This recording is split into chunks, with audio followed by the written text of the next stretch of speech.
Hello student, कैसे हैं आप सभी। आई होप आप लोग अच्छे होंगे। मेरा नाम सचिन वर्मा है।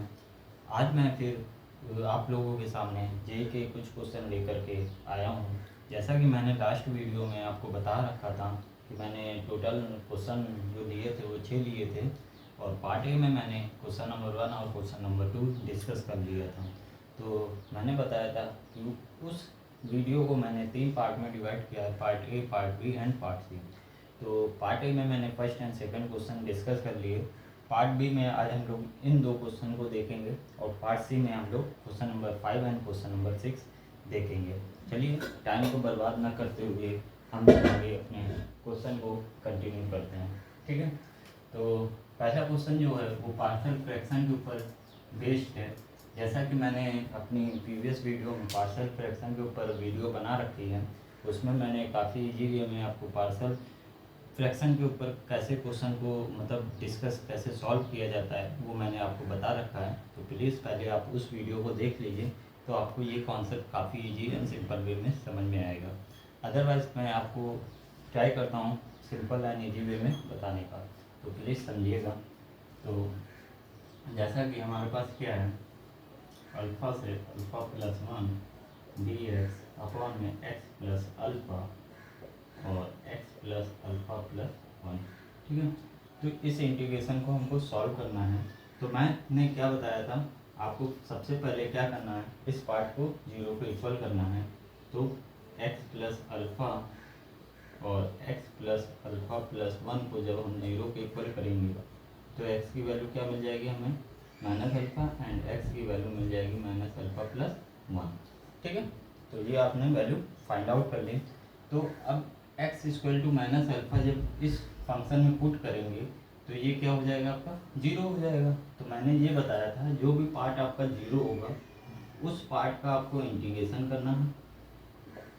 बाकी बचे हुए पार्ट में आपको क्या करना है, x की जगह कितना पुट करना है, माइनस अल्फ़ा पुट कर देना है। तो रख दीजिए माइनस अल्फ़ा प्लस 1। यहाँ तक बात समझ आ गई। अब इसके लिए सिमिलर एक पैटर्न अप्लाई करेंगे।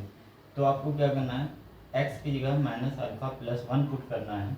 तो आप देखिए अगर x की जगह माइनस अल्फ़ा प्लस 1 पुट करेंगे तो ये पार्ट 0 हो जाएगा, ठीक है, और ये पार्ट आपका नॉन जीरो रहेगा। तो उस केस में आपको इसका इंटीग्रेशन करना है, और x की जगह माइनस अल्फ़ा प्लस 1 पुट कर देना है। यही तो आएगा, बताइए बताओ। तो यही है सिमिलर वे। मैंने क्या बताया कि जहाँ पे जो वैल्यू 0 हो रही है, मान लीजिए कोई वैल्यू पुट करने पे वो फंक्शन में 0 हो रहा हो तो उसका आपको इंटीग्रेट करना है। बाकी आपको फंक्शन में नॉर्मली उस x की वैल्यू पुट कर देनी है, ठीक है। अब देखिए इसका हमको इंटीग्रेशन करना है, ठीक है। तो मैं ये थोड़ा सा इसको सिंप्लीफाई करता हूँ। ये कैंसिल हो गया तो 1 बचा, ठीक है। इसका जब इंटीग्रेशन करोगे तो log x प्लस अल्फ़ा हो जाएगा। अगेन यहाँ से माइनस अल्फ़ा से ये कैंसिल तो माइनस 1 बचा, और उसका जब इंटीग्रेशन करेंगे तो x प्लस अल्फ़ा प्लस 1 हो जाएगा, ठीक है। यहाँ तक क्लियर, ओके। हाँ, इसके ऊपर मैंने लिमिट नहीं लगाई है, लिमिट अभी मैं लगा दूंगा, ठीक है। वो नॉर्मली आप कभी भी इंटीग्रेशन को करते हैं तो इंटीग्रेशन करने के बाद भी लिमिट पुट कर सकते हैं। तो यहाँ पे लॉग की प्रॉपर्टी लगा दीजिए, लॉग m अपॉन n क्या होता है, लॉग m माइनस n क्या होता है, लॉग m अपॉन n होता है, ठीक। अब लिमिट इसके ऊपर क्या है, अल्फ़ा से अल्फ़ा प्लस 1 है, ठीक। चलिए पुट करते हैं 1 बाई 1 लिमिट। तो बेसिकली पहले आप अपर लिमिट पुट करिए यहाँ पे। तो जब अपर लिमिट पुट करेंगे x की जगह पे तो alpha plus 1 plus alpha upon alpha plus 1 plus alpha plus 1, ठीक है। माइनस लगाइए, लोअर लिमिट पुट करिए, अल्फ़ा प्लस अल्फ़ा अपॉन में अल्फ़ा प्लस 1, ठीक है। ये आ गया। तो इसको थोड़ा सा और सिंपलीफाई करते हैं। तो लॉग ऑफ ये क्या हो जाएगा, 2 अल्फ़ा प्लस 1 अपॉन में 2 टाइम्स अल्फ़ा प्लस 1, ठीक है। यहाँ पे क्या हो जाएगा 2 अल्फ़ा अपॉन में 2 अल्फ़ा प्लस 1। अगेन लॉग की प्रॉपर्टी हुई, लॉग m माइनस n क्या हो जाएगा आपके पास, लॉग ऑफ 2 अल्फ़ा प्लस 1 का होल स्क्वायर अपॉन में 4 अल्फ़ा ब्रैकेट में अल्फ़ा प्लस 1। अब ये इंटीग्रेशन किसके इक्वल है, लॉग ऑफ 8/9 के इक्वल है। तो लॉग से लॉग क्या हो जाएगा आपका, कैंसिल, मतलब दैट इज कंपेयर अगर करेंगे दोनों LHS/RHS जब कंपेयर किया जाएगा तो लॉग लॉग पार्ट क्या होगा, कैंसिल, मतलब हट जाएगा। तो 2α + 1 का whole square is nothing is 9/8 होगा। यहाँ पे क्वेश्चन सही कर लीजिएगा, क्वेश्चन एक बार चेक कर लीजिएगा आप लोग। 8/9 होगा, सॉरी 9/8 होगा। ठीक है, इसको देख लीजिएगा, कोई इशूज़ नहीं है, जो दिया गया होगा वही रखेंगे हम लोग। ठीक, और नीचे क्या हो जाएगा 4α। ठीक है, यहाँ तक क्लियर, ओके। तो 4 × 4, 4 × 2 = 8 हो गया। होल ऑफ स्क्वायर ओपन कर लेंगे तो 4α² + 1 + 4α, और ये 2 इधर आ जाएगा और इधर क्या हो जाएगा 9α² + 9α। इसको रख कर दूँ, यहाँ तक बातें क्लियर हो गई। तो ये 8α² + 8α + 2 9α² + 9α, पूरे पार्ट को उधर ले जाएंगे तो क्या हो जाएगा α² + α + 2 -2 0 हो जाएगा। अब इसका फैक्टर कर लीजिए, तो ये फैक्टर करेंगे तो α² + 2α - α - 2 0, अल्फा कॉमन तो α + 2 -1 कॉमन α + 2, ओवरऑल में α + 2 कॉमन लेंगे तो यहाँ पे α - 1 0, दैट मीन्स α = -2 एंड α क्या आएगा 1 आएगा। तो ये आपके पास अल्फ़ा की वैल्यू आ गई। अब जो अभी आपके पास आंसर होगा, अगर MCQ में है तो जो भी आंसर होगा उसको आप टिक लगाइएगा, अदरवाइज अल्फ़ा की वैल्यू आपके पास ये आ गई। ठीक है, तो इस तरह से मैंने थर्ड क्वेश्चन को आपको सिंपल एंड ईजी वे में बताया। चलिए फोर्थ नंबर क्वेश्चन को हम देखते हैं कैसे फोर्थ नंबर क्वेश्चन सॉल्व किया जाएगा। तो सोल्यूशन नंबर 4 की बात करूँ तो जब भी आपके पास cot x या cosec में कुछ भी दिया जाता है तो आप नॉर्मली इसको cos और sin में लिख लीजिए, क्योंकि हम लोग की आदत क्या है, cos और sin में सारी इनइक्वलिटीज़ जो हैं वो ज़्यादातर हमें रिकॉल हैं, याद हैं, और सिंपल वे में उसको हम लोग सॉल्व करना ईजी वे में जानते हैं। ठीक है, तो इसको मैं लिख देता हूँ cos x अपॉन में sin x, similarly cos x upon में sin x, और cosec x को क्या लिखेंगे 1/sin x, और ये पूरा dx। बताओ यहाँ तक कोई दिक्कत ना हो ना।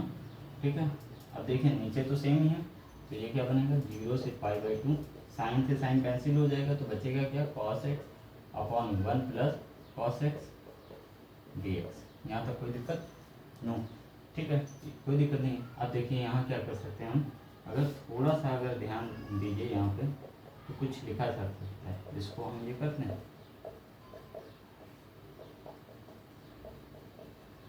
बताइए लिख सकते हैं ना, 1 + क्या 1 सब्ट्रैक्ट कर दिया। अब देखिए इतने पोर्शन को मैं एक साथ लिखूंगा। देखिए अगर ना समझ में आए तो पूछिएगा ये line 1 + cos x upon 1 + cos x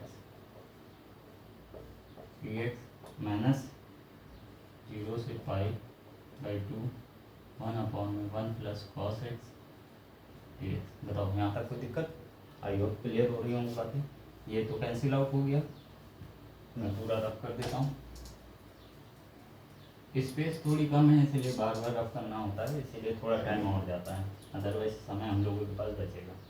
तो यहाँ से क्या बचा आपके पास 0 से π/2 1.dx माइनस, अगर यहाँ पे मैं cos का फॉर्मूला अप्लाई कर दूँ, यहाँ पे 1 कैंसिल हो जाए तो क्या बचेगा 1 + 2 cos² x/2 - 1, तो ये कैंसिल हो गया। Any doubt?